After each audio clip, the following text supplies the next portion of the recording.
बिस्मिल्लाहिर्रहमानिर्रहीम। Welcome to the Quaid Azam institute of medical and health sciences. Community health for LHS part 2 में हम लोग पढ़े न्यूट्रिशन एंड फूड, और आज का हमारा टॉपिक है जी फैटी एसिड। ठीक है, देखें जी, fats yield fatty acid and glycerol on hydrolysis. जब हाइड्रोलाइसिस होता है तो फैट जो होता है फैटी एसिड और ग्लाइसरॉल में चेंज हो जाता है। ठीक है, फैटी एसिड में भी सैचुरेटेड फैटी एसिड भी हो सकते हैं, अनसैचुरेटेड फैटी एसिड भी हो सकते हैं, मोनोसैचुरेटेड भी हो सकते हैं और पॉली अनसैचुरेटेड भी हो सकते हैं। Essential fatty acid are those that cannot be synthesized by human and can be derived only from food. उन्होंने बोला है कि एसेंशियल जो होते हैं ये वो होते हैं जिनको इंसान नहीं बना सकता, जो सिर्फ हमें खुराक से मिलते हैं, जैसे कि लाइनोलिक एसिड और आर्काडियोनिक एसिड। ठीक है, ये डेली रिक्वायरमेंट हमें होती है 5 ग्राम की। आगे है जी विजिबल और इनविजिबल फैट। विजिबल फैट वो होता है जो कि हमें चीज़ों के ऊपर नज़र आता है, जो कि घी, मिल्क, कुकिंग ऑयल वगैरह से मिलता है। ठीक है, वो। और इनविजिबल वो होता है जो कि हमें आंखों के सामने तो नहीं होता लेकिन मौजूद होता है चीज़ों में, जैसे कि दालों में हो गया, दलिए में हो गया, दूध में हो गया, नट्स में हो गया, एग्स में हो गया, तो उसको इनविजिबल फैट बोलते हैं।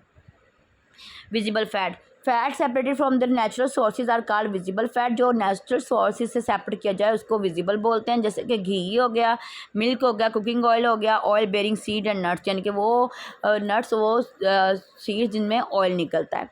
Invisible fat which are not visible to naked eyes, वो फैट जो हमें आंख से नज़र नहीं आता, and are present in almost every article of food, जो कि फूड के सारे आर्टिकल्स में होता है, जैसे कि सीरियल्स हो गए, दलिए हो गए, पल्सेस दालें हो गई, नट्स हो गया, मिल्क हो गया और एग्स हो गए। ठीक है, आगे जी hydrogenation. It is a process of mixing hydrogen with the vegetable oil under optimum temperature and pressure in the presence of a catalyst, as a result of which liquid oils are converted into semi-solid and solid fat known as बनास्पति and vegetable ghee। उन्होंने बोला है कि hydrogenation का मतलब है vegetable oil में hydrogen शामिल करना एक ऐसे टेम्परेचर पे और एक आइडियल टेम्परेचर पे और आइडियल प्रेशर पे कैटलिस्ट की मौजूदगी में। तो क्या करते हैं, लिक्विड को हम लोग कन्वर्ट कर देते हैं सेमी सॉलिड में या सॉलिड फैट में, जैसे कि बनास्पति या वेजिटेबल घी वगैरह हो गया। In this process unsaturated fatty acid are converted into saturated fatty acid. अब इसमें क्या करते हैं, जो अनसैचुरेटेड फैटी एसिड होता है उसको सैचुरेटेड में चेंज कर देते हैं। Essential fatty acid content is drastically reduce. इसमें जो एसेंशियल फैटी एसिड होते हैं वो कम हो जाते हैं। Fats and disease. फैट से क्या डिजीज़ बनती है, ओबेसिटी होती है, कोरोनरी हार्ट डिजीज़ होता है, कवाशिरक होता है, कैंसर होता है, और लेक ऑफ ये जो होता है ना फ्रेनोडर्मा जो होता है वो होता है, यानी कि lack of essential fatty acid की कमी हो जाती है। आ गया जी micronutrients. Vitamins are unrelated organic substances that occur in many food in small amount for the normal metabolic function of the body. उन्होंने बोला है कि विटामिन जो होते हैं ना, ये अनरिलेटेड ऑर्गेनिक सब्सटेंसेज होते हैं जो कि हमारे खुराक में मौजूद होते हैं स्मॉल अमाउंट में, और हमें चाहिए भी वो स्मॉल अमाउंट में होते हैं हमारी बॉडी की फंक्शनिंग के लिए। दे आर प्रोटेक्टिव फूड, इनको प्रोटेक्टिव फूड भी बोलते हैं। क्लासिफिकेशन ऑफ विटामिन जी, फैट सोल्यूबल जो विटामिन होते हैं वो जी होते हैं विटामिन ए, डी, ई और के, और जो वाटर सोल्यूबल होते हैं वो vitamin B1, B2, B3, B6, B12 और विटामिन सी, ये वाटर सोल्यूबल होते हैं। आ गया जी food fortification. According to WHO, food fortification is defined as a process whereby nutrients are added to food to maintain or improve the quality of diet of group a community or population. उन्होंने बोला है food fortification का मतलब होता है ऐसे minerals और nutrients उसमें ऐड करना ताकि फूड की जो क्वालिटी है ना वो इम्प्रूव हो सके, और किसी कम्युनिटी के लिए, किसी बंदे के लिए, किसी आबादी के लिए। For example fluorination of water as prevention of dental caries, यानी कि वाटर की जब हम लोग फ्लोरिनेशन करते हैं डेंटल कैरी यानी कि दांतों की बीमारियों से बचाने के लिए। आयोडाइनेशन ऑफ साल्ट में आयोडीन डालते हैं। ठीक है, vitamin A and D in vegetable ghee, और वेजिटेबल घी में ए और विटामिन डी डालते हैं। ठीक है, ये डालते हैं। एडवांटेज क्या होते हैं, to improve the nutrition status of community, इससे जो माशरे का न्यूट्रिशन स्टेटस है वो इम्प्रूव होता है।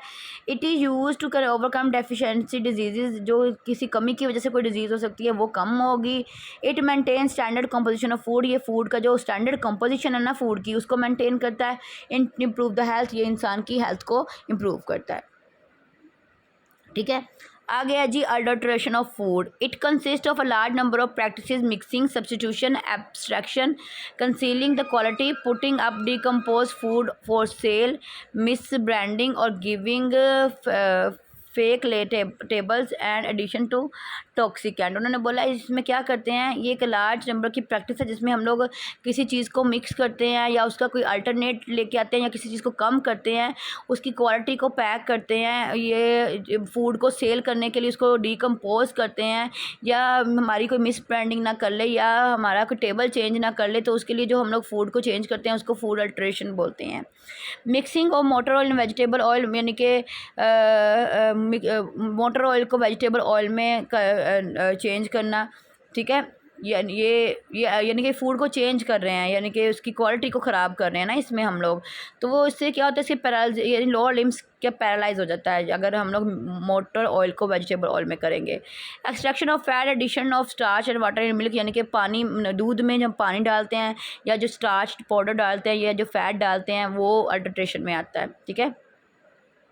यानी कि किसी चीज़ को कम ज़्यादा कर रहे हैं, किसी चीज़ की क्वालिटी को ख़राब कर रहे हैं, किसी चीज़ को डिकम्पोज कर रहे हैं, उसको सेल करने के लिए मिस ब्रांडिंग कर रहे हैं या किसी को फेक टेबल दे रहे हैं, तो वो सारा अडल्ट्रेशन में आता है, disadvantage, it degrade the nutrition status of community का जो न्यूट्रिशन स्टेटस है वो ख़राब होता है। It upset the standard composition of food, एक फूड की जो आइडियल कंपोजिशन होती है वो ख़राब होती है।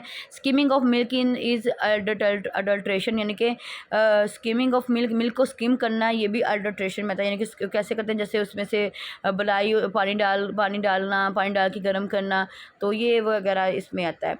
आगे जी inspection of food inspector doctor health professional goes to market along with police and other health staff. जो फूड इंस्पेक्टर होते हैं वो पुलिस के साथ जाते हैं, उधर बाज़ार वगैरह में जाते हैं मार्केट में। He collect 3 sample of food in 3 bottle, वो 3 बोतल में 3 सैंपल लेते हैं खुराक के। He also write down address of the shop, और शॉप का एड्रेस भी लिख देते हैं। First sample it left to shopkeeper, एक जो होता है वो दुकानदार को दे देते हैं, एक सैंपल जो होता है वो इंस्पेक्टर ले जाता है और दूसरा जो होता है सैंपल होता है वो लेबॉर्ट्री में टेस्टिंग के लिए भेज दिया जाता है। If food is found unsuitable for public and dangerous for health, अगर जो फूड है वो ख़राब है और पब्लिक की हेल्थ के लिए डेंजरस है, then action is taken against the shopkeeper, फिर वो दुकान वाले के खिलाफ जो होता है ना एक्शन होता है। But this is not possible practically in our country, लेकिन हमारी कंट्री में ये प्रैक्टिकली नहीं हो रहा।